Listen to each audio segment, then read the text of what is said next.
جب آپ بہترین اخلاق پر قائم ہیں تو ان لوگوں کو فالو نہ کریں جو بدترین اخلاق پر قائم ہیں. تو بدترین اخلاق والوں کا اس آیت میں اللہ نے تذکرہ کیا ہے کہ بدترین اخلاق والے کون ہوتے ہیں، جو آخرت کا انکار کرتے ہیں. وَلَا تُطِعْ كُلَّ حَلَّافٍ مَّهِينٍ، ایسے لوگوں کی اتباع مت کریں جو بہت زیادہ جھوٹی قسمیں اٹھاتے ہیں. جھوٹی قسم اٹھانا گناہ کبیرہ ہے. بہت زیادہ اس لیے اللہ نے کہا کہ جو عام طور پر ایک جھوٹی قسم بھی اٹھاتا ہے تو وہ پھر ایک نہیں، وہ بلکہ بار بار اٹھاتا ہے، کیونکہ ایک قسم بھی اس لیے اٹھائی تھی کہ اللہ کا خوف نہیں تھا. جب خوف نہیں ہے تو پھر ایک کیوں، پھر تو مسلسل. جیسے جو چوری کرتا ہے نا، جو 5 روپے چوری کرتا ہے 5 کروڑ بھی وہی کرتا ہے. یہ نہیں ہوتا کہ جو 5 روپے چوری کرتا وہ 5 کروڑ نہ کرتا ہو. وہ 5 روپے اس لیے کیے اس نے کہ 5 کروڑ تک اس کی رسائی نہیں تھی. اگر 5 کروڑ تک رسائی ہوتی تو وہ 5 کروڑ چوری کرتا. ہمارے بہت سے سیاستدان ہیں، کیا انہوں نے 5 روپے چوری کیے ہیں بھائی؟ 5 ارب کیے نا، 5 کروڑ، 5 ارب، 20 ارب، 10 ارب. ان کے لیے کھیل ہے، یہ بچوں کا کھیل ہے. تو اس لیے اللہ نے فرمایا جو بہت زیادہ جھوٹی قسمیں اٹھاتے ہیں، کیونکہ جو قسمیں اٹھاتے ہیں وہ پھر بہت زیادہ ہی اٹھاتے ہیں. تو علامت جو ہے نا، علامت ایسی ہونی چاہیے جو بالکل واضح ہو. یہ قرآن کی بلاغت ہے کہ ہمیں ایسی علامتیں بیان کرتا ہے کہ جن کو فالو کرنا ہے ان کو بھی پہلی نظر میں پتہ چل جائے، جن کو نہیں کرنا وہ بھی پہلی نظر میں پہچانے جائیں، تاکہ دین پہ چلنا آسان ہو جائے. آپ کسی کی علامت بیان کرو کہ بیٹا تم فلاں جگہ جاؤ، فلاں جگہ جاؤ، تو اس علامت کا ایک بندہ ملے گا، اسے یہ پیسے پکڑا کے آ جانا ہو، بڑی بھاری رقم میں، کہیں دائیں بائیں الٹے سیدھے آدمی کو نہیں پکڑا دینا. اب علامتیں آپ نے اتنی پیچیدہ بتائیں کہ وہ بچہ ٹینشن میں آ گیا. ابو نے 1 کروڑ روپے دیے ہیں، پتہ نہیں اس بندے کو دیے کہ نہیں دیے. مثلاً علامت یہ بتائی کہ دیکھو اس کے سر پہ گھنے بال نہیں ہوں گے، کہیں کہیں سے گنجا ہوگا. اب یہ بڑی مشکل علامت ہے. ٹوپی اتروا کے دیکھ رہا ہے کہ اب پتہ نہیں یہ گھنے کہلاتے ہیں یا یہ ہلکے کہلاتے ہیں، کنفیوز ہو جائے گا نا.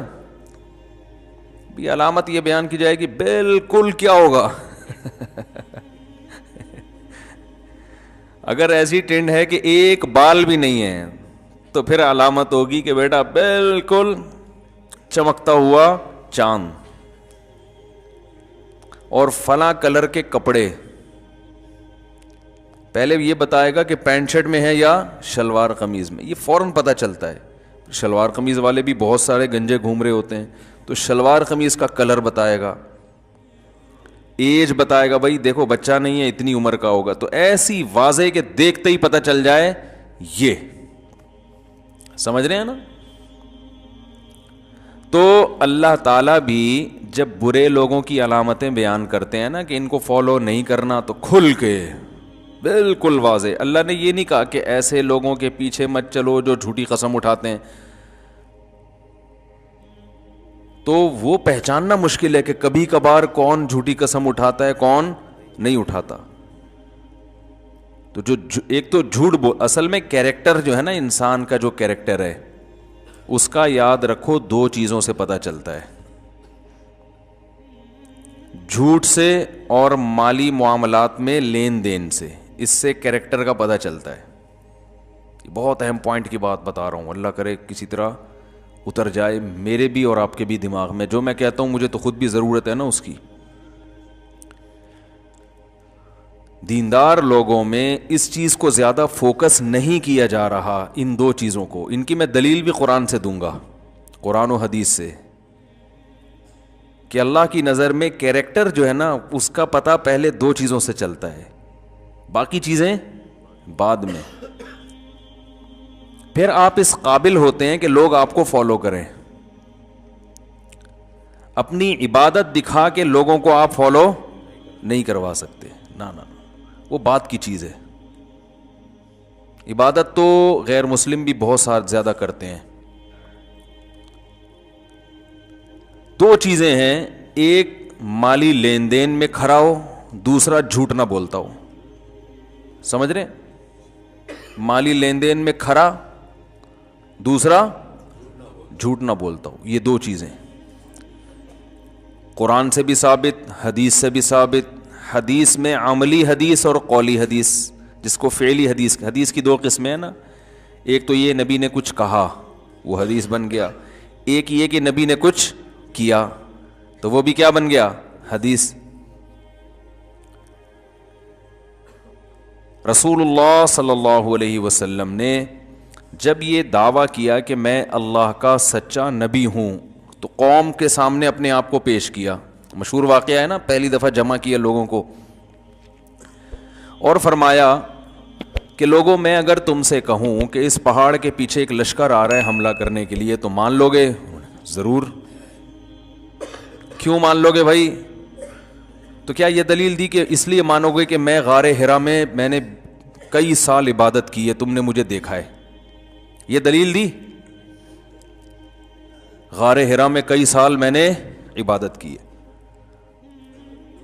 اور میں ایک شریف آدمی ہوں, ہے بھائی؟ غار حرا میں عبادت کرتا رہا ہوں. نا نا نا نا عبادت کا حوالہ نہ نماز کا, حالانکہ آپ نماز تو پہلے بھی پڑھتے تھے, جو بھی اللہ نے طریقہ سکھایا ہوگا آپ کو. بہت کثرت سے غار حرا میں جا کے عبادت کیا کرتے تھے. دنیا پرستی آپ میں پہلے بھی نہیں تھی, تبھی تو 25 سال کی عمر میں 40 سال کی بیوہ سے شادی کی آپ نے. اگر دنیا پرستی ہوتی تو پہلی شادی 15 سال کی عمر میں کرتے, کنواری سے کرتے, اور اس وقت دھڑا دھڑ شادیاں کرتے. عرب میں تو 12-15 شادیاں بھی جائز تھیں, تو کئی بیویاں بھی رکھتے, کم عمر لڑکی سے بھی کرتے اور جلدی بھی کر لیتے. لیکن اس وقت آپ نے کیا کیا؟ ایک تو 15 میں نہیں کی, 25 میں کی, لیٹ نکاح کیا ہے. کیا بھی کس سے؟ اپنے سے 15 سال بڑی عمر کی خاتون سے, اور وہ بھی کنواری نہیں بلکہ 2 دفعہ بیوہ ہو چکی ہیں. تو اس سے بھی بڑی کوئی دلیل ہوگی کہ آپ میں خواہش نفسانیہ, شہوت پرستی بالکل بھی نہیں تھی. اس سے بڑی کوئی دلیل ہو سکتی ہے؟ ہاں, بعد میں آپ نے جلدی نکاح کی ترغیب بھی دی, حکم دیا کہ جلدی نکاح کرو. امت کو کیا ترغیب دی؟ جلدی نکاح کرو, اور نکاح بھی زیادہ کیے. سمجھ رہے ہیں؟ وجہ اس کی یہ ہے, اس میں لوگ بہت زیادہ کنفیوز ہوتے ہیں کہ یار اگر جلدی نکاح سنت ہے تو نبی نے کیوں نہیں کیا, 25 سال میں کیوں کیا؟ اور اگر کم عمری سے نکاح کرنا, مفتی طارق مسعود صاحب سے کہتے ہیں کہ بھائی جو مل جائے کر لو, کم عمر مل رہی ہے کم عمر سے کر لو, بیوہ مل رہی ہے بیوہ سے کر لو, طلاق یافتہ مل رہی ہے طلاق یافتہ سے کر لو. کم عمر لڑکی سے نکاح کرو گے تو بھی کوئی گناہ نہیں, اس پہ شہوت پرستی کا کوئی تانا دے یا یاش ہے تو وہ اس تانا دینے والا جل جل کے مر جائے گا بیچارہ. قیامت میں آپ کو تانا انشاءاللہ نہیں ملے گا, کیونکہ اللہ نے حلال کر دیا. بھائی نکاح کر رہا ہے نا, اپنے خرچے پہ کر رہا ہے. آج میں قاری صاحب کا سن رہا تھا, بہت بڑے قاری تھے مصر کے, ایک فاحشہ عورت نے ان کو نکاح کا پیغام بھیجا, بہت بڑے قاری تھے, انہوں نے اس پیغام کو مسترد کر دیا. وہ بہت پیچھے پڑی رہی, انہوں نے نہیں, وہ فاحشہ تو نہیں, کیونکہ گلوکارہ, فاحشہ تو نہیں کہہ سکتے, فاحشہ ہونا ضروری نہیں ہے, گلوکارہ ہو سکتا ہے فاحشہ نہ ہو. گلوکارہ نے پیغام بھیجا, سنگر تھی, انہوں نے پیشکش کو مسترد کر دیا. اس نے درجنوں الزام ان کے اوپر ڈال دیے.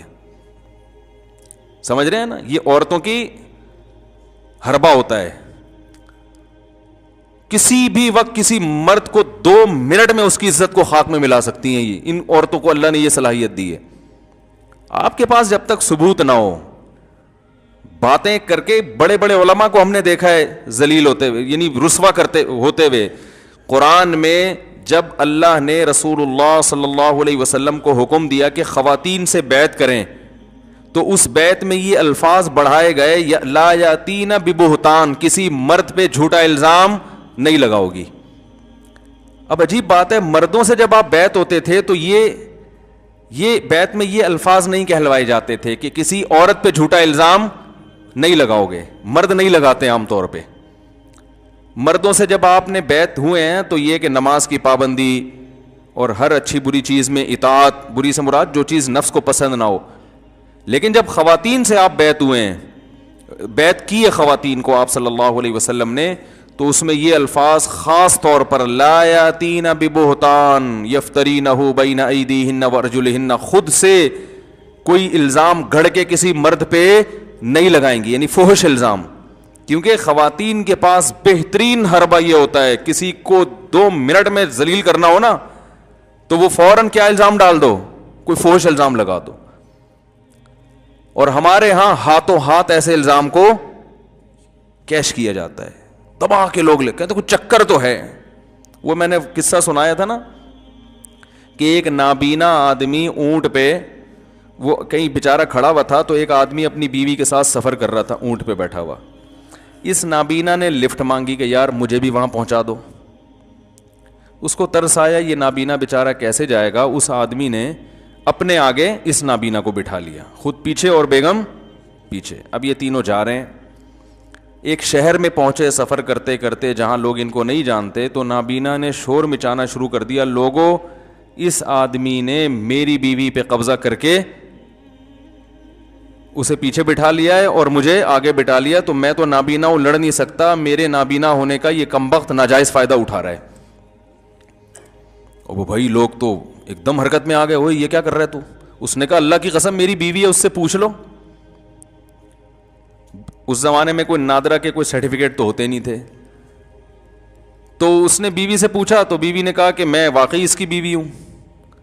تو نابینا کہتا ہے کہ اصل میں چونکہ اندھا ہوں نا, تو ان دونوں نے یہی پلان بنایا کہ اس اندھے سے جان چھڑاؤ, میں بینا ہوں, تم میری بیوی بن جاؤ اور اس اندھے سے جان چھڑاؤ. دونوں نے آپس میں مکمکا کیا ہے, دونوں ملے ہوئے ہیں.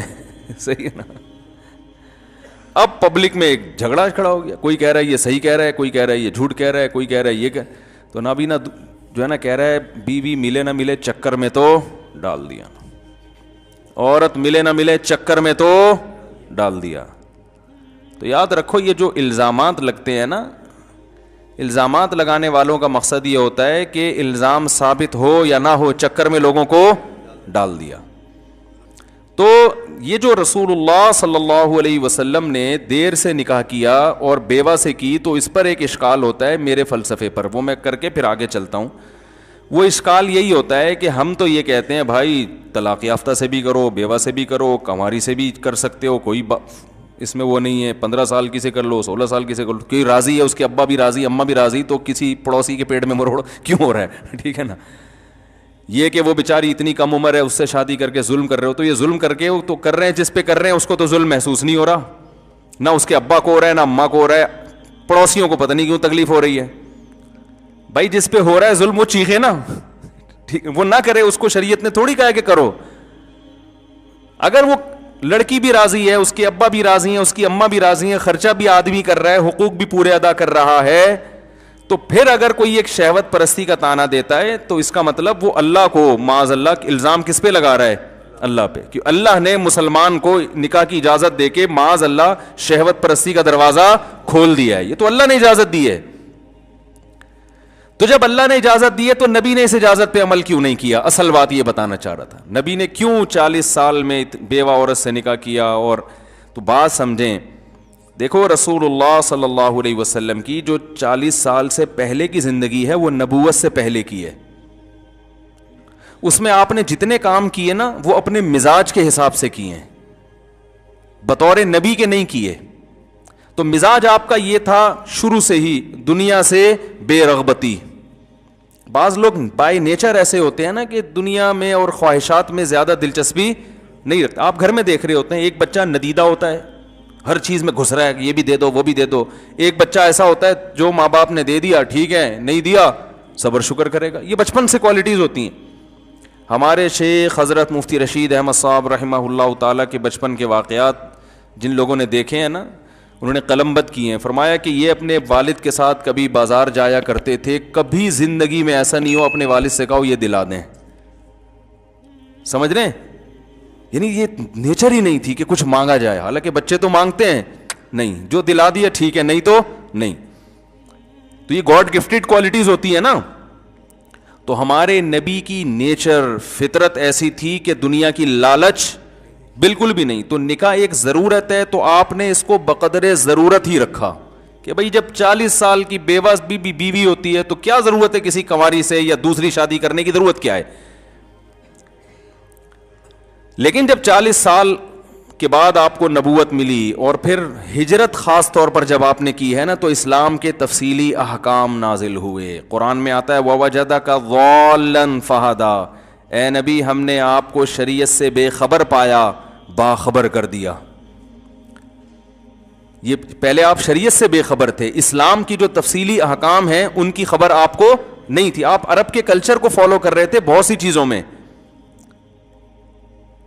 تو جب اللہ نے باخبر کر دیا تو اس کے بعد آپ نے کنواری سے بھی نکاح کیا, کم عمر سے بھی, بڑی عمر سے بھی, بیوہ سے بھی, طلاق یافتہ سے بھی, ہر طرح کی عورتوں سے بھی کیے اور زیادہ بھی کیے. اس میں یہ حکمت معلوم ہوتی ہے کہ اگر آپ نبوت سے پہلے یہ کام کرتے تو لوگ یہ کہتے آپ نے یہ کام اسلام کی وجہ سے نہیں کیے, یہ تو آپ کی ایک طبیعت تھی کہ زیادہ نکاح کرنا چاہتے تھے آپ. اور نبی صلی اللہ علیہ وسلم نے جو کام بائی نیچر کیے, ہمیں ان کاموں میں نبی کو فالو کرنے کا حکم نہیں ہے. جو کام شریعت سمجھ کے کیے ہیں نا, ان کاموں میں ہمیں نبی کو فالو کرنے کا حکم ہے. تو نبوت کے بعد اور ہجرت کے وقت جب آپ نے نکاح کیے تو اب ہمارے اوپر یہ لازم ہو گیا کہ یہ ہمیں صاف پتہ چل گیا کہ نبی نے کم عمر سے نکاح یا زیادہ عمر کی عورتوں سے, بیوہ یا طلاق یافتہ, ہر طرح کی عورتوں سے اور کثرت سے جو نکاح کیے یہ شریعت کے حکم کی وجہ سے کیے ہیں. لہذا تمہیں اس حکم میں نبی کو فالو کرنا ہے. نہیں آ رہی بات؟ یہ سنت دینی ہے, سنت عادیہ نہیں ہے. دینی سنت اور عادی سنت میں کیا فرق ہوتا ہے؟ سنت عادیہ کہتے ہیں جو آپ نے عادت کی وجہ سے کی ہیں. اس زمانے میں عادت تھی, خچر پہ سواری عادت تھی, گدھے پہ سواری عادت تھی, گھوڑے پہ سواری عادت تھی, جو کی روٹی عادت تھی, ازار پہننا, لنگی پہننا عادت تھی. کچھ شریعت کی وجہ سے نہیں تھا. یہ ہر قوم کا ایک کلچر ہوتا ہے نا. لیکن نماز پڑھنا عادت تھی مگر دینی, شریعت کا حکم. روزہ رکھنا عادت تھی مگر دینی. داڑھی بڑھانا عادت تھی مگر دینی, کلچر کی وجہ سے نہیں. کلچر بھی تھا لیکن دین سمجھ کے کیا ہے آپ نے. تو اگر آپ ہجرت سے پہلے یا نبوت سے پہلے کثرت سے نکاح کرتے تو ہم اس بارے میں یہ کہہ سکتے تھے بھائی وہ تو اس زمانے میں کلچر تھا زیادہ شادیاں کرنے کا, اور کم عمر لڑکیوں سے بھی بڑی عمر کے لوگ نکاح کر لیا کرتے تھے. تو ہمارا کلچر چونکہ اس کی اجازت نہیں دیتا, جیسے ہمارا کلچر ہمیں گدھے پہ سواری کی اجازت نہیں دیتا, لنگی پہننے کی اجازت نہیں دیتا, جو کی روٹی ہمارے معدے ہضم نہیں کرتے, تو ہم تو پراٹھے کھائیں گے, ہم تو اپنے کلچر کو فالو کریں گے. تو آج بھی کوئی کہہ سکتا تھا کہ بھائی اس زمانے کا کلچر زیادہ شادیوں کا تھا, کم عمر لڑکیوں سے بھی شادیاں ہو جایا کرتی تھیں, تو آج ہمارا کلچر یہ نہیں ہے, ہم اپنے کلچر کو. تو یہ جو نبی نے پہلے اپوزٹ کام کیا, کلچر کے اگینسٹ چلے ہیں, اور ہجرت میں جب تفصیلی حکام نازل ہوئے تو پھر شریعت کے مطابق, تو یہ مہر لگ گئی ہے کہ اسلام میں زیادہ شادیاں کلچر کی وجہ سے نہیں ہیں, یہ اسلام کا حکم ہے. بہت مشکل ہے بھائی, بہت مشکل ہے. ایک تو 4-5 خواتین آتی ہیں ایک ہفتے بعد, پھر یہ بیان سن کے وہ پھر دو رہ جاتی ہیں. کوشش کرتا ہوں خواتین بیان میں آتی نہ, بھائی سن لیا کریں, کڑوی مصیبت ہے, گولی ہے, کیا کریں. کوئی بول نہیں رہا نا, دوسرے علماء بول رہے ہوتے تو میں چپ ہو جاؤں, کیا کریں اب بتاؤ. اب سوال ایک پیدا ہوتا ہے, یہ سمجھ میں آ گیا نبی نے پہلی شادی دیر سے کیوں کی اور بیوہ سے کیوں کی. تبھی تو قرآن کہہ رہا ہے عسیٰ رب ان طلقکن ان یبدلہ ازواجا خیرا منکن مسلمات مؤمنات قانتات تائبات عابدات سائحات سیبات وابکارا. اے نبی کی بیویوں, اگر تم نے نبی کی اطاعت نہیں کی تو نبی تمہیں طلاق دے دیں گے, پھر اللہ تمہارے بدلے میں دوسری عورتیں لے آئیں گے. وہاں بھی یہ نہیں کہ پھر ایک شادی نہیں کرائیں گے اللہ. ازواجن خیرا منکن مسلمات, مسلمات جمع کا صیغہ ہے اور جمع کثرت پہ دلالت کرتا ہے. بہت ساری عورتیں ہوں گی جو مسلمان ہوں گی, ایمان والی ہوں گی, توبہ کرنے والی ہوں گی, اللہ کی عبادت کرنے والی ہوں گی, ہے بھائی, روزے رکھنے والی ہوں گی, ان میں کنواریاں بھی ہوں گی اور طلاق یافتہ اور بیوہ بھی ہوں گی, دونوں قسم کی پھر اللہ لے آئے گا ریپلیس کر کے. تو وہاں بھی یہ نہیں کہا اگر نبی نے تم کو چھوڑ دیا, تم نے نافرمانی کی, تو پھر اللہ تعالیٰ نبی کی شادی کرا دیں گے کسی ایک خاتون سے.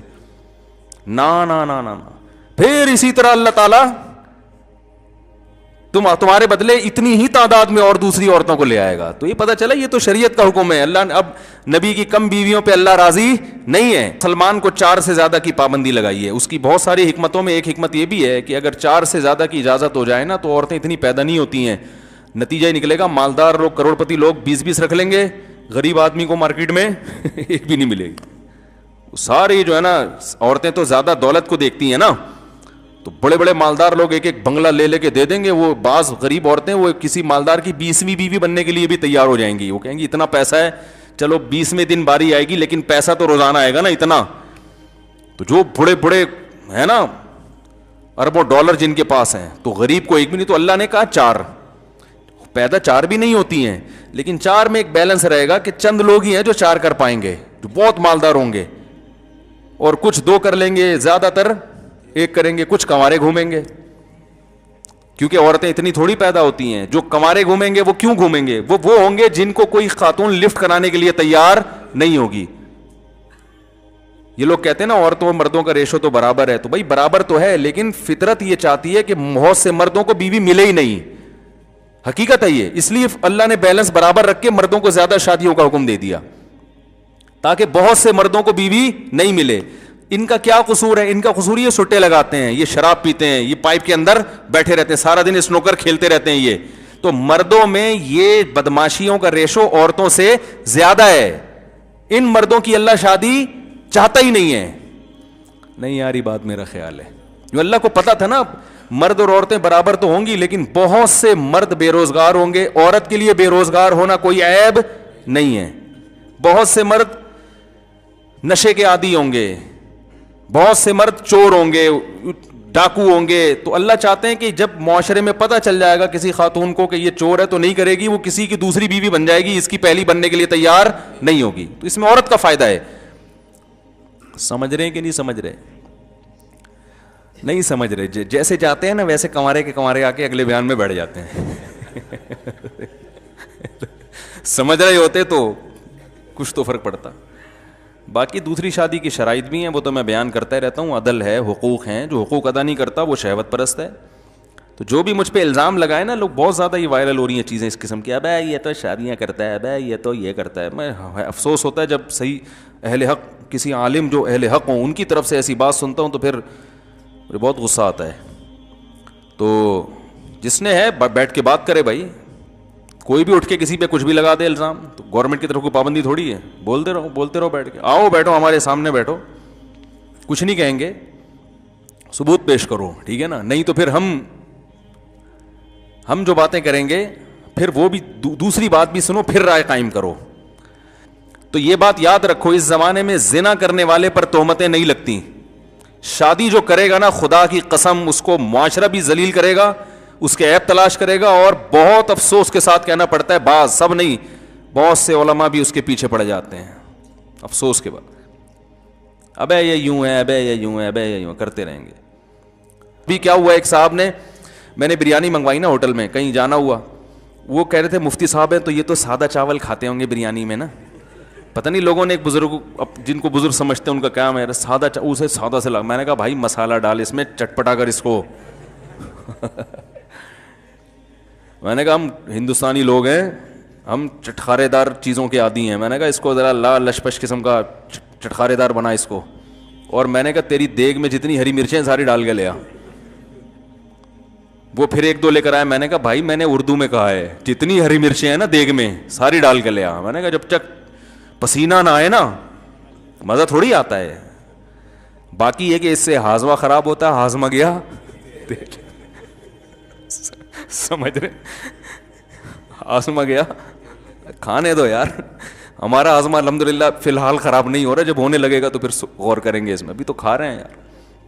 ہر چیز, ہر مسالے دار چیز ہر ایک کو نقصان نہیں میں ہری مرچیں بہت زیادہ کھاتا ہوں تو ہر چیز ہر ایک کو نقصان نہیں ہوتی. جو چیز, جن چیزوں کا بچپن سے عادی ہوتا ہے نا انسان, اس کا آپ 2 ہری مرچیں کھا لو آپ کا پیٹ خراب ہو جائے گا, ہم پھوڑ دیتے ہیں طبیعت سے. تو جس چیز کی بچپن سے عادت پڑی ہوئی ہو یوز ٹو ہو جاتا ہے, اس کا پھر نقصان نہیں ہوتا. ہمیں مسالوں کی چٹخاروں کی عادت پڑی ہوئی ہے. تو میں ان سے کہا, میں نے کہا ان سے بولو جب نیمبو نچوڑ کے اس میں ہم کھا رہے ہوتے ہیں اپنے خرچے پہ تو آپ کو تکلیف نہیں ہوتی, تو ہم مزے کے بھی اگر شادیاں کر رہے ہیں تو آپ کو کیا تکلیف ہے. اور دوسری بات یہ کہ شادیاں تو مزے کے لیے اس زمانے میں انسان کر ہی نہیں سکتا. جو یہ کہتے ہیں نا شادیاں مزے کے لیے کر رہا ہے, وہ تو خدا کی قسم میرا خیال ہے اس سے بڑا بیوقوف دنیا میں پیدا نہیں ہوا. کیونکہ مزے اڑانے کا شوق دنیا میں ہر ایک کو ہوتا ہے.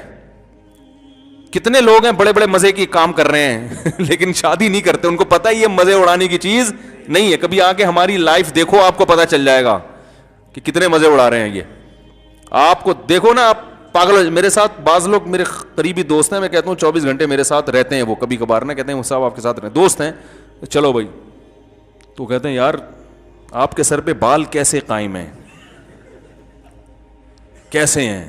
تو میں کہتا ہوں یہ قائم نہیں تھے, گر گئے تھے, دوبارہ نکالے ہیں بڑی محنت کر کے. حقیقت ہے. لوگ کہتے ہیں آپ یہاں بیٹھ کے مسکرا رہے ہیں ایسے خوشی ہے, تو یہاں بیٹھ کے مسکرا رہے ہیں نا اس لیے کہ یہاں بیٹھے ہوئے ہیں, ابھی گھر سے باہر ہیں.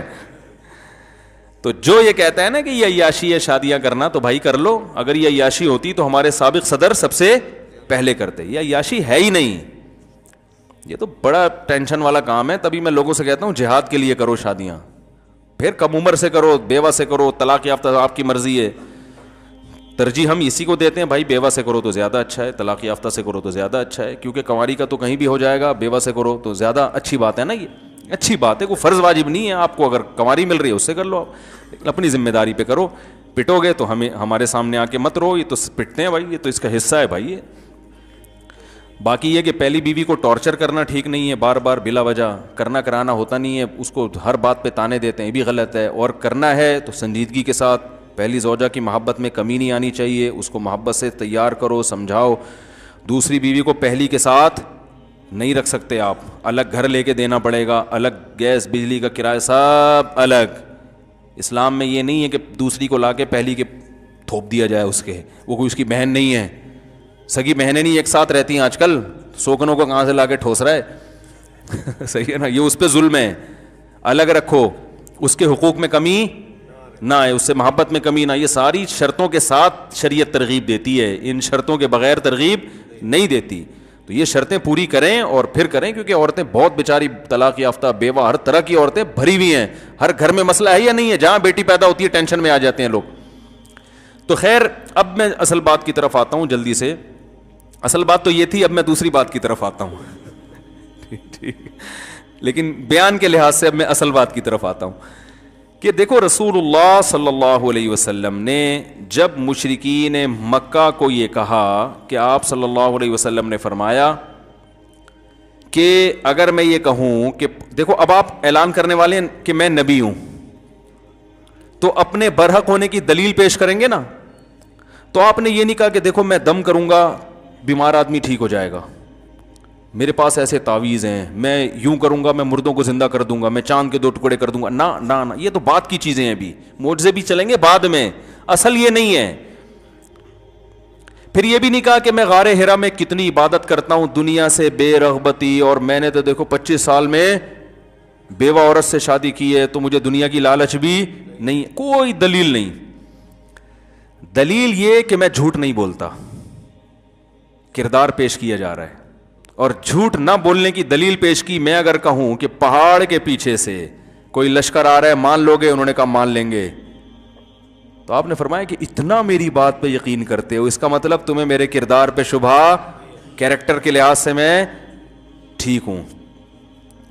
کیوں یقین کر لو گے؟ لوگوں نے کہا آپ صادق اور امین. امین کا مطلب پیسوں میں خیانت. دیکھو بڑی خاندانی باتیں ہیں یار, اللہ کرے مسلمان کی کھوپڑی میں آ جائے. مسلمان میں یہ 2 چیزیں نہیں ہیں, باقی سب کچھ ہے. روزے بھی رکھے گا, داڑھی بھی رکھے گا, حج بھی کرے گا, زکوٰۃ بھی دے گا, 2 چیزوں میں 2 نمبر ہی ہے. اور غیر مسلم میں یہی 2 چیزیں ہیں, باقی بولو نا. سب غیر مسلموں میں نہیں, میجورٹی کی بات. جو پڑھے لکھے یورپ کے, امریکہ, یورپ, یو کے وغیرہ میں جو اکثر پڑھے لکھے لوگ ہیں ان کی بات کر رہا ہوں, ورنہ ہر 2 نمبر لوگ مارکیٹ میں ہر جگہ ہی موجود ہیں. اتنی بھی خوش فہمی کا شکار نہیں ہونا چاہیے کہ پتہ نہیں وہ کیا ہیں. لیکن میجورٹی غیر مسلموں میں دو چیزیں زیادہ آ گئی ہیں, سچ اور پیسوں کے معاملے میں دو نمبری نہیں ہے. آپ کسی غیر مسلم ٹھیکیدار کو, یورپ کا رہنے والا, یو ایس اے کا, یو کے کا رہنے والا ہو, آپ اس کو ٹھیکہ دیں, ایڈوانس پیسے دے دیں تو آپ کا کام پہلے کر کے دے گا وہ. کسی مسلمان تہجد گزار جس کی پیشانی پہ رو رو کے, آنکھوں پہ نالی, اللہ کے خوف سے رو رو کے یہاں نالیاں بن چکی ہوں اور سردوں میں ٹکریں لگا لگا کے یہاں کالے نشان پڑ گئے ہوں, ایسے آدمی کو جو ٹھیکیدار ہو ایڈوانس پیسے دے دیں آپ بس. پھر جتنا وہ راتوں کو اٹھ کے روتا ہے نا, اس سے ڈبل پیسے نکلوانے میں آپ رو گے اس کے سامنے. یار اللہ کا واسطہ, کیا خیال ہے بھائی, میرے پیسے دے دے یار, کام کر دے یا میرے پیسے. آپ کا جرم یہ ہے کہ آپ نے اس کو پیسے ایڈوانس دے دیے تھے. میرا خیال ہے غلط تو نہیں کہہ رہا میں, ایسے ایسے واقعات ہیں نا میرے پاس, میں بتاؤں آپ حیران ہو جاؤ گے. تو جتنا وہ تہجد میں نہیں روتا اس سے زیادہ وہ آپ کو رلائے گا اپنے پیسے نکلوانے میں. ہمارے ایک دوست ہیں سعودی عرب سے آئے یہاں پہ, تجربہ نہیں تھا, ساری زندگی سعودیہ میں گزری. یہاں انہوں نے ہوٹل بنانا تھا, بڑے تاجر تھے, ایڈوانس پیسے دے دیے. ان کا خیال تھا یار ادھر ایڈوانس دے دو تو کام جلدی ہو جاتا ہے, یہاں ایڈوانس دوں گا. یہ تو ماشاءاللہ اپنے مسلمان بھائی ہیں اور اپنے ہیں وہ نیشنلٹی پاکستانی ہے تو ہیں بھی پاکستانی. یہ تو ایک دم دیا اور وہ بندہ ایسے غائب جیسے گدھے کے سر سے سینگ غائب. مجھے فون کر کے کہہ رہے ہیں یار میں نے ایڈوانس پیسے دیے تھے, وہ تو بندہ ہی پکڑائی میں نہیں آ رہا, کام ہی نہیں کر کے دے رہا. میں نے کہا اگر وہ پکڑائی میں آ گیا اس سے بڑا دنیا کا بے وقوف کوئی بھی نہیں ہے, یہ بتا دوں. کیونکہ ہمارے ہاں بے وقوف کی ڈیفینیشن یہ ہے کہ پیسے دو اور وقفے وہ واپس کر دے. یہاں کی ڈکشنری میں جو حکومت پاکستان کی طرف سے جو ڈکشنری شائع ہوئی ہے نا, اس میں بے وقوف کی ڈیفینیشن یہی لکھی ہوئی ہے کہ جو وقت پہ پیسے واپس کر دے. بھائی جب پیسہ کمانا اس کی زندگی کا ویژن ہے تو جب آپ نے ایڈوانس پیسے دے دیے, اب کام کر کے اس کو, وہ کام کوئی اور کر لے گا. وہ کیا خیال ہے, اس کا مقصد ہی پیسہ تھا تو وہ تو پہلے ہی مل گیا, تو اب کام کیوں کروا رہے ہو بھائی اس سے. تو میں نے ان سے کہا اب ہم پاکستان میں رہتے ہیں, اب ہم سے پہلے مشورہ تو لے لیتے. سارا ہر چھوٹی بڑی باتوں کا آپ مشورہ لیتے ہو, اتنی بڑی اماؤنٹ کسی کو دے رہے ہو, مشورہ نہیں لیا آپ نے. تو رسول اللہ صلی اللہ علیہ وسلم نے کیا فرمایا, لوگوں نے کیا کہا, آپ صادق ہیں اور امین. امانت کسے کہتے ہیں, لوگوں کے مال کا محافظ ہو. آنکھ بند کر کے کوئی آپ کے پاس 1 کروڑ روپے بھی رکھ دے نا, اسے یہ غم نہ ہو کہ یہ کھا جائے گا, یہ دائیں بائیں کر دے گا, اسے یہ غم نہ ہو. اسے پتا ہے کہ یہ اپنے پیسوں سے زیادہ میرے مال کی حفاظت کرے گا, یہ وصیت لکھ کے رکھے گا کہ فلاں کا پیسہ میرے پاس ہے, میں مر گیا تو اس تک کیسے پہنچائے جائیں. آج کل لوگوں کے پاس امانت رکھواؤ, قیمتی چیزیں ہوتی ہیں, وصیت ہی نہیں کرتے. بھائی آپ نے کیوں یہ فرض کر لیا کہ میں ہر وقت زندہ رہوں گا, کبھی بھی نہیں مر سکتا, یہ کیوں فرض کر لیا؟ آپ اگر دیکھو نبی صلی اللہ علیہ وسلم کی صحیح حدیث ہے بخاری کی, کسی مسلمان کے لیے جائز نہیں ہے کہ اس کا کوئی لین دین ہو, کوئی چیز اس پر ہو اور وہ اسے لکھے بغیر مر جائے. 3 دن تک اسے نہ لکھے, 3 دن تک مہلت دی ہے, 3 دن سے زیادہ گزر گئے نا اور لکھا نہیں ہے آپ نے, گنہگار ہو گئے آپ. سمجھ میں آ رہی ہے بات کہ نہیں آ رہی؟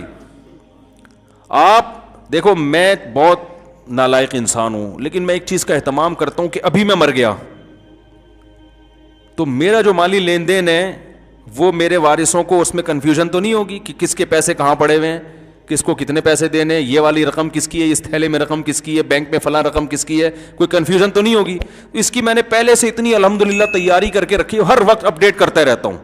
رات کو سونے سے پہلے سارے لین دین نا سب لکھتا ہوں, اسے اپڈیٹ کرتا ہوں, اور بتایا ہوا ہے کہ میرے مرنے کے بعد فلاں آدمی کے پاس پاسورڈ ہے, ٹھیک ہے نا, وہ اس لیپ ٹاپ میں گھس کے یہ پاسورڈ کھولے گا اور یہ مالی لین دین نکالے گا, سب بتایا. کیونکہ میں مر گیا تو کیا ہو سکتا ہے بھائی, ایک ایک چیز کا الحمدللہ لکھا ہوا ہے کہ یہاں تک میں نے لکھا ہوا ہے کہ گھر کی فلاں جو بھی قیمتی چیزیں یہ کس کی چیز ہے. ایسا نہ اس کے بارے میں جھگڑا کھڑا ہو جائے. یہ چیز ہے کس کی, یہ اس میں وراثت جاری ہوگی یا نہیں ہوگی, سمجھ رہے کہ نہیں سمجھ رہے؟ تو یہ لازم ہے, یہ واجب ہے. آج لوگ اس کا اہتمام نہیں کرتے. تو نبی صلی اللہ علیہ وسلم نے لوگوں نے کیا کہا, آپ صادق ہیں اور امین. دیکھو پاکستان کے وزیر اعظم بننے کے لیے شرط تھی کہ وہ صادق اور امین ہو. اب اس کی کوشش ہوتی رہی ہے کہ اس کو بھی کیا کرو, تاکہ جو پھر ایک شرط, ابھی تو یہی کوشش ہوگی کہ اس شق کو نکالو. کچھ دنوں کے بعد یہ شق آئے گی کہ شرط ہے کہ وہ جھوٹا اور چور ہو. یہ شق ڈالیں گے پھر. پاکستان کا وزیر اعظم یا صدر بننے کے لیے ضروری ہے کہ پرلے درجے کا کذاب, جھوٹا اور ایک نمبر کا چور ہو. تو شکر کرو اگر یہ شرط نکل بھی گئی نا تو غنیمت ہے. یہ والی شرط نہ آ جائے کہیں, یہ ڈر لگ رہا ہے ہمیں. تو جس زمانے میں یہ کوشش کی جا رہی تھی نا, ابھی نکالا اس شرط کو, نہیں نکالا نا, شکر ہے. باقی ہے نام کی حد تک ہے, لیکن چلو ہے تو نا. کوئی کرپشن کا الزام لگا کے کسی کو ہمیشہ کے لیے برطرف تو کیا جا سکتا ہے نا, اتنا تو ہے نا کم از کم. تو نبی صلی اللہ علیہ وسلم نے اپنے برحق ہونے کے لیے غار حرا کی عبادت کو پیش نہیں کیا. آپ نے پیش کیا, میں سچ بولتا ہوں, میں جھوٹ نہیں بولتا. لوگ ہزاروں لاکھوں کی امانتیں آنکھ بند کر کے میرے پاس رکھواتے ہیں, اور یہ 2-4 دن کی بات نہیں ہے. 40 سال آج تک میرے اس کردار پر کسی نے انگلی نہیں اٹھائی, کسی نے انگلی نہیں اٹھائی. 40 سال گزر چکے ہیں, میرے کیریکٹر پہ کسی نے انگلی نہیں اٹھائی. تو کیریکٹر کی ڈیفینیشن سمجھ میں آ گئی, واٹ از کیریکٹر, سمجھ رہے ہو؟ کوئی غیر مسلم آپ کی نماز سے متاثر نہیں ہوگا, سمجھ رہے ہیں؟ آپ کے روزے سے متاثر نہیں, آپ کے حج سے متاثر نہیں ہوگا. حج کی ویڈیوز جاتی ہیں پوری دنیا میں, لوگ دیکھتے ہیں. اگر کوئی غیر مسلم اسلام میں آئے گا نا, آپ کا کیریکٹر دیکھ کے آئے گا. کوئی شخص آپ کی وجہ سے, کوئی گنہگار مسلمان توبہ کرے گا تو آپ کے کیریکٹر کی وجہ سے. کوئی لبرل مسلمان جو دین سے دور تھا, وہ اگر دین کی طرف آئے گا تو آپ کے کیریکٹر کی وجہ سے. وہ پیسے دے کے چیک کرے گا یہ وقت پہ واپس کرتا ہے کہ نہیں کرتا. بعض لوگ یاد رکھو بہت بڑے چور ہوتے ہیں, وہ ٹائم پہ واپس کرتے ہیں, یہ بتا دوں میں, یہ بھی ہمیں تجربے ہیں. مجھے تو اب ایسے آدمی سے زیادہ ڈر لگ رہا ہوتا ہے جو ٹائم پہ واپس کر رہے ہیں, کیونکہ مجھے ایسے بھی زندگی میں لوگ ٹکرے ہیں کہ ابھی ٹائم ہوا نہیں ہے, ٹائم سے 1 دن پہلے پیسے واپس کرنے آ گئے, اور کہنے لگے یار اصل میں نا ہمارے نا طبیعت صحیح نہیں رہتی اگر میری جیب میں کسی کے پیسے ہوں. میرا کسی سے بزنس ہوا تھا, تو وہ بندے سے کو میں نے پیسے دیے تھے, انویسٹمنٹ کی تھی. اب تو میرا تجربہ ہے, دنیا میں اس سے بڑا بیوقوف کوئی نہیں ہے جو اپنے پیسے کسی کو انویسٹمنٹ کے لیے دے. کچھ تجربے ہیں جو میں انشاءاللہ مرنے سے پہلے لکھ کے دنیا سے جاؤں گا, اپنی اولادوں کو وصیت کروں گا. جب بھی کسی کو پیسے دو, تھوڑے دن تک صحیح چلے گا, اور وہ صحیح اس لیے چل رہا ہوگا تاکہ اعتماد بحال ہو جائے, زیادہ بڑی رقم نکال کے بھاگ جاؤں میں. اللہ ماشاءاللہ دنیا میں اچھے لوگ ہر جگہ ہوتے ہیں, لیکن ہوں گے, اللہ کرے ایسا ہو. تو 1 دن پہلے پیسے دینے آ جاتا. میں نے کہا بھائی خیریت, ابھی تو ٹائم ہوا نہیں, آپ پہلے سے ہی پروفٹ دینے آ کے. کہہ رہے ہیں یار اصل میں مسئلہ یہ ہے مفتی صاحب, کسی کی پیسے میری جیب میں ہو نا, میرے کو نیند نہیں آتی, بس مجھے کچھ پتہ نہیں ایسا کچھ فیل ہوتا ہے. میں نے کہا یا اللہ, میں نے سوچا اس اگلا بیان اسی کا کرواؤں گا میں. ایسے ایسے مجھے نا خیالات آنا شروع ہو گئے کہ یار یہ تو ہمیں اس سے سیکھنا چاہیے بھائی. وہ ہوا یہ تھا کہ اعتماد بحال کرنے کے لیے نا, کیونکہ جب آپ انویسٹمنٹ کرتے ہو, پروفٹ آتا ہے, وقت سے پہلے دینا شروع کر دے ایڈوانس میں کہ حساب کل کر لیں گے, ایڈوانس میں فی الحال یہ پکڑ لیں, تو آدمی پھر اچھا یہ بات لوگوں کو بھی پتہ چلتی ہے تو لوگ بھی رابطہ کرتے ہیں. کوئی ہے ایماندار آدمی, مفتی صاحب ہاں جی ایک ہے, ہمیں تو 1 دن پہلے دے کے چلا جاتا, سب میرے پیسے بھی اس کو دے دے, فلانے کے بھی اس کو دے دے, سب پیسے لے کے طبیعت سے ماشاءاللہ. کتنے سال ہو گئے, میرا خیال ہے 15 سال ہو گئے, ٹھیک ہے نا, 15 سال ہو گئے, بندہ پتہ نہیں گیا کہاں وہ. اب تو 15 سال بعد نظر بھی آئے گا تو پہچاننے میں تھوڑی آئے گا, 15 سال میں تو آدمی کی شکل ہی چینج ہو چکی ہوتی ہے. شناختی کارڈ کے ٹھپے میرے پاس رکھے ہوئے ہیں. اب ان ٹھپوں سے ہوگا کیا, وہ جو اسٹیمپ پیپر پہ نا انگوٹھے بھی لگے ہوئے, وہ کس کے پاس انگوٹھا لے کے جائیں. وہ بزبان حال مجھے کہہ رہے ہیں, جب میں اسے ٹپے لگواتا نا اسٹیمپ پیپر پہ کہ شریعت نے لکھنے کا حکم دیا ہے, تو مجھے بزبان حال کہتا ہوگا انہی ٹھپوں سے پیسے نکلوانا. ٹھیک ہے نا, یا تو انگوٹھا دے کے جاتا ہے نا پورا, تو شاید آ جاتا یار میرا ایک انگوٹھا رہ گیا ہے. ٹپے میں کیا رکھا ہے بھائی, بتاؤ نا. لوگ کہتے ہیں ہم نے نا پیسے دے کے اسٹیمپ پیپر پہ ٹھپا لگوایا ہے. او بھائی کچھ بھی نہیں ہو سکتا ٹھپوں سے. زیادہ زیادہ ایف آئی آر کٹوا سکتے ہو کہ بھئی یہ اسی کا ہے, تو ایف آئی آر سے کیا ہوگا, اس کے خلاف کیس ہوگا, کیس ہوگا تو پکڑائی میں نہیں آئے گا, پکڑائی میں آ گیا تو عدالت میں جا کے کہہ دے گا نہیں ہے. عدالت گھر جا کے تھوڑی پوچھے گی کہ ہے کہ نہیں ہے, عدالت کہے گی بھائی نہیں ہے تو کہاں سے دو گے بھائی, چل نکل. وہ اور تحفظ دے دے گی عدالت اس کو, بولے اب اس کو چھیڑنے کی کوشش کی نا, اچھا نہیں ہوگا. بتا رہے ہیں, پھر وہ آپ کے سامنے دندناتا ہوا گھومے گا, بولے اب تو نکلوا کے دکھا. اب اگر اس کو کچھ ہو گیا تو آپ کو خطرہ یہ ہے کہ آپ پہ بلی آ سکتی ہے کہ اس نے مارا ہے. اب آپ اس کی حفاظت کی دعا مانگو گے, اے اللہ اس کو زندہ سلامت رکھنا, اس کو ڈینگی سے بھی نہ مارنا. وہ ایک مجھے واقعہ یاد آتا ہے, زمانے جاہلیت میں ایک شاعر تھا, تو اس نے اپنے سوتیلے بیٹے کی بہادری پر ایک پوری ایک شاعری کی ہے نا. وہ ہم شاعری زمانے جاہلیت کی جو نبی صلی اللہ علیہ وسلم سے 40 سال پہلے کے شاعر گزرے ہیں نا, ان کی شاعری بھی ہم پڑھتے ہیں عربی ادب کو سمجھنے کے لیے. تو اس نے کسی خاتون سے شادی کی, بیوہ خاتون سے. اس کا ایک سوتیلا بیٹا بھی تھا.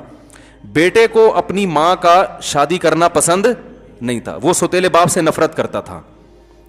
تو سوتیلے باپ نے ایک دن پروگرام بنایا. وہ سوتیلا باپ شاعری میں یہ ساری باتیں کہہ رہا ہے کہ میں نے پلان بنایا کہ میں جنگل میں لے جا کے کسی بہانے اس کو قتل کر دیتا ہوں, جان چھوٹے یہ کباب میں ہڈی بنا ہوا ہے. تو وہ تفریح کے لیے نا اس اپنے سوتیلے بیٹے کے ساتھ, جوان لڑکا تھا وہ, اس کے ساتھ جنگل میں نکل گیا, تفریح کی, یہ وہ گھوم رہے پھر رہے. تو کہہ رہے میں نے پلان بنایا کہ جب یہ رات کو سونے کے لیے لیٹے گا, گہری نیند جب سوئے گا نا, تو میں تلوار سے اس کا کام تمام کر دوں گا. تو کہہ رہا ہے کہ جب یہ لیٹا ہے نا سونے کے لیے, تو میں جیسے ہی قریب گیا, مجھے لگا کہ یہ خراٹے آ رہے ہیں, تو اتنے میں ایک معمولی سا کوئی پتا آ کے اس کے اوپر گرا. ہاں مجھے یاد آیا کہ میں نے اس پہ نا ایک کنکر مار کے دیکھا, چھوٹا سا, کیسا تو نہیں ہوش میں ہو, کنکر مار کے دیکھا تو ایک دم اٹھ کے بیٹھ گیا. اس زمانے میں لڑائیاں بہت ہوتی تھی نا, تو یہ بہادری کی علامت تھی کہ دشمن سے ہر وقت ہوشیار رہنا. کہہ رہے ایک دم اٹھ کے بیٹھ گیا. کہہ رہے کیا مسئلہ ہے, کیا ہوا؟ تو میں نے کہا کچھ بھی نہیں, وہ کہیں سے کنکر آ کے گرا ہے. اچھا ٹھیک ہے. کہہ رہے پھر دوبارہ لیٹ گیا. اب یہ بیدار ہونا نا اس زمانے میں بہادری سمجھا جاتا تھا. ایسے نہیں سو رہے ہیں کہ ایک ٹانگ ادھر جا رہی ہے, ایک ٹانگ ادھر جا رہی ہے, پڑے ہوئے خراٹے لے رہے ہیں, جو مردی جو کچھ بھی کر کے چلا جائے. ایسا نہیں ہوتا تھا. یہ بہادری کی علامت سمجھی جاتی ہے. بھائی سوتے ہوئے بھی ہوشیار ہو کے سوتے ہیں, تو یہ بہادر آدمی کی علامت ہے. تو پھر وہ سو گیا. پھر کہہ رہے میں نے ایک کنکر مار کے دیکھا, پھر اٹھ کے بیٹھ گیا. کیا مسئلہ ہے؟ کہہ رہے میں تو ایک اس کی بہادری پہ اور اس کی بیداری پہ حیران بھی ہوا کہ یار یہ تو سوتے ہوئے بھی اتنا ایکٹیو ہوتا ہے. کہہ رہا مسئلہ کیا ہے؟ میں نے کہا وہ بعض لوگوں کی نا قوت ارادی بہت تیز ہوتی ہے. وہ آپ نے دیکھا ہوگا کچھ لوگ ارادہ کر کے سوتے ہیں 4 بجے اٹھنا ہے, تو ایگزیکٹ 4 بجے ان کی آنکھ کھل جاتی ہے. یہ قوت ارادی ہے. تو بعض لوگ ایسے ارادہ کر کے کہ اگر کوئی بھی خطرہ ہوا تو ہم اٹھ جائیں گے, یہ ہوتا ہے یہ. تو کہہ رہے میں نے ایک اور کنکر مارا, پھر ایک دم اٹھ کے بیٹھ گیا. کہہ رہے 2-3 دفعہ جب ایسے ہوا نا, تو اٹھ کے بیٹھ کے اس نے کہا کہ اب اگر میرے اوپر کنکر گرا نا تو میں تجھے مار دوں گا جان سے. کیونکہ اس کو شبہ ہو گیا تھا کہ یہ گڑبڑ, دشمنیاں تو تھیں, شبہ تو تھا کہ یہ مجھے کہیں قتل نہ کر دے. سوتیلا باپ ہے اور یہ جو ہے نا مجھے کباب میں ہڈی سمجھتا ہے, تو قتل نہ کر دے. تو اس کو شبہ تو تھا. کہہ رہا ہے اب اگر کوئی کنکر میرے اوپر آ کے گرا تو میں تجھے مار دوں گا. تو وہ شاعر شاعری میں کہتا ہے کہ میں ساری رات حفاظت کرتا رہا ہوں کہیں سے کوئی کنکر اس کے اوپر آ کے نہ گر جائے. ساری رات میں اس حفاظت میں رہا ہوں کہ بھائی کوئی چیز نہ گر جائے, میری خیر نہیں ہے. پھر تو یہاں بھی ایسا ہی ہے کہ آپ کسی کے خلاف ایف آئی آر کٹوا دو تو اب آپ اس کی حفاظت حکومت سے اور اس کے ماں باپ سے زیادہ کرو گے, یار اس کو کچھ ہو نہ جائے. تو اس لیے پیسے ویسے کوئی نہیں نکلوا سکتا, یہ خوب ذہن میں رکھیں. آپ بدماش کسی نے رکھے ہوئے ہوں تو ایک الگ بات ہے, لیکن وہ بدماش اپنا کمیشن اتنا لے لیتے ہیں, پھر ان کا کیا بھروسہ وہ جس نے پیسے کھائے وہ آپ سے بھی زیادہ کمیشن ان کو دے دیں, تو الٹا آپ سے اور پیسے نکلوا لیں گے. اس لیے بہتر یہی ہے جو آپ کی جیب میں ہے وہ صرف کس کے ہیں؟ آپ کے ہیں. تو خیر، تو یہ ہمارے مسلمانوں کے حالات ہیں، اکثر کے، میجورٹی کے حالات ہیں. لالچ، کنجوسی پیسوں کے معاملے میں، صداقت نہیں ہے اور سخاوت بہت ہے. 2 نمبری سے پیسہ کما کما کے غریبوں کو دبا کے کھلا رہے ہیں، حج تسلی سے کر رہے ہیں، عمرے ہر سال ہو رہے ہیں، لیکن کسی کا پیسہ دبایا ہوا ہے، ادھر اس کا پیسہ دبایا ہوا ہے، اس نے پیسے دیے تھے بزنس کے لیے، انہوں نے عمرے پہ چلے گئے اس سے. عجیب قسم کی کنفیوژن ہے جو سمجھ سے بالا تر ہے. بھائی جب تو کسی کے پیسے تو نے کھائے ہوئے ہیں تو لوگوں کو کیوں کھلا رہا ہے؟ ان پیسوں سے غریبوں کو کیوں کھلا رہا ہے؟ یتیموں کو کیوں کھلا رہا ہے؟ پہلے تو جس کا حق ہے اس کا حق ادا کرنا، اس کے بعد آگے معاملات آئیں گے. تو دیکھو رسول اللہ صلی اللہ علیہ وسلم نے کیا پیش کیا؟ اپنی سچائی اور اپنی امانت. قرآن سے بھی ہمیں یہ پتہ چلتا ہے کہ کیریکٹر یعنی آدمی جو لوگوں پر اثر ڈالے گا نا، اس کا اثر لوگوں پر ہوگا، لوگ اس کی بات سنیں گے، اس جیسا بننے کی کوشش کریں گے، اس کی پھر ہر بات مانیں گے. تو اس آدمی میں 2 کوالٹی ہوں، سچا اور امانت دار. قرآن سے بھی پتہ چلتا ہے. قرآن مجید میں اللہ تعالیٰ کا ارشاد ہے وَمِنْ أَهْلِ الْكِتَابِ مَنْ إِنْ تَأْمَنْهُ بِدِينَارٍ لَا يُؤَدِّهِ إِلَيْكَ إِلَّا مَا دُمْتَ عَلَيْهِ قَائِمًا وَمِنْهُمْ مَنْ إِنْ تَأْمَنْهُ بِقِنْطَارٍ يُؤَدِّهِ إِلَيْكَ. اللہ نے فرمایا اہل کتاب جو یہود و نصارہ ہیں، یہودی بھی اور عیسائی بھی، ان کو اہل کتاب کہا جاتا ہے، کہ ان میں بعض ایسے ہیں کہ 1 دینار بھی ان کو دے دیا نا، 1 سکہ بھی، چونی بھی دے دی، 1 روپیہ بھی دے دیا، تو تمہیں واپس نہیں لوٹائیں گے جب تک سارا دن ان کے سر پہ کھڑے نہیں رہو گے. اور فرمایا ان میں ایسے بھی لوگ ہیں کہ سونے کا پہاڑ بھی اگر دے دیا تو فوراً واپس لوٹا دیں گے. تو اللہ تعالیٰ نے اہل کتاب میں بھی برے اور اچھوں کی جو تعریف کی اس موقع پر، اس میں بھی معیار پیسوں کا لین دین. تو پیسوں سے بہت جلدی انسان ٹریس ہو جاتا ہے کہ آدمی کیریکٹر کا کیسا ہے. باقی پھر نظریات ہیں کہ نظریہ درست ہوتا ہے تو اعمال درست ہوتے ہیں. بعض لوگ کیریکٹر کے اچھے ہوتے ہیں، ان کا کانسیپٹ ہی کلیئر نہیں ہوتا بہت سی چیزوں میں، ان کو اسلام سمجھ میں نہیں آ رہا، تو پھر ایسے لوگوں کو سمجھاؤ گے تو سمجھ میں آنا آسان ہوگا. والا صحیح ڈیفائن نہیں کر رہا ہوتا، یہ تو سمجھانے والے کی بھی غلطی ہے نا. شیطان بعض دفعہ کچھ غلط چیزیں دماغ میں ڈال دیتا ہے، وسوسے ڈال دیتا ہے وغیرہ وغیرہ. تو اسی طرح رسول اللہ صلی اللہ علیہ وسلم کی صحیح حدیث ہے، آپ صلی اللہ علیہ وسلم سے پوچھا گیا کیا مسلمان فلاں گناہ کر سکتا ہے؟ آپ نے فرمایا ہاں ہو سکتا ہے انسان سے. فلاں کر سکتا ہے؟ فرمایا ہاں ہو سکتا ہے. صحابی نے پوچھا یا رسول اللہ جھوٹ بول سکتا ہے مسلمان؟ فرمایا نہیں، مسلمان جھوٹ نہیں بول سکتا، یہ نہیں ہو سکتا. مسلمان ہو اور جھوٹ بول دے تو کتنی بڑی بات ہے. ایک مرتبہ آپ صلی اللہ علیہ وسلم لیٹے ہوئے تھے اور آپ جذبات میں آ کے بیٹھ گئے، اور آپ صلی اللہ علیہ وسلم نے فرمایا 3 آدمی ایسے ہیں ثلاث لا یکلمہم اللہ یوم القیامہ ولا ینظر الیہم ولا یزکیہم ولہم عذاب علیم. 3 آدمی ایسے ہیں جن کی طرف اللہ کبھی نظر اٹھا کے قیامت میں نہیں دیکھے گا اور نہ ان کے گناہوں کو معاف کرے گا اور ان کے لیے دردناک عذاب ہے. جب یہ آپ نے یہ الفاظ کہے نا تو حضرت ابو ذر غفاری رضی اللہ تعالیٰ عنہ بیٹھے تھے، انہوں نے عرض کیا یا رسول اللہ خابوا وخسروا من ہم یا رسول اللہ، یہ تو تباہ ہو گئے، برباد ہو گئے. اتنی شدید وعیدیں آپ ان کو سنا رہے ہیں. 3 دفعہ آپ صلی اللہ علیہ وسلم نے اس کلام کو دہرایا ہے. تو آپ نے فرمایا المنان، ایک وہ شخص جو احسان کر کے جتلاتا ہے، ہر ایک کو بتاتا رہتا ہے یہ میں نے، وہ اس کو ذلیل کرتا ہے لوگوں کے سامنے. دوسرا والمسبل ازارہ، اپنے ازار یا شلوار کو ٹخنوں سے نیچے لٹکانے والا. اور تیسرا المنفق سلعتہ بالحلف الکاذب، جھوٹی قسم کے ذریعے اپنا مال بیچتا ہو.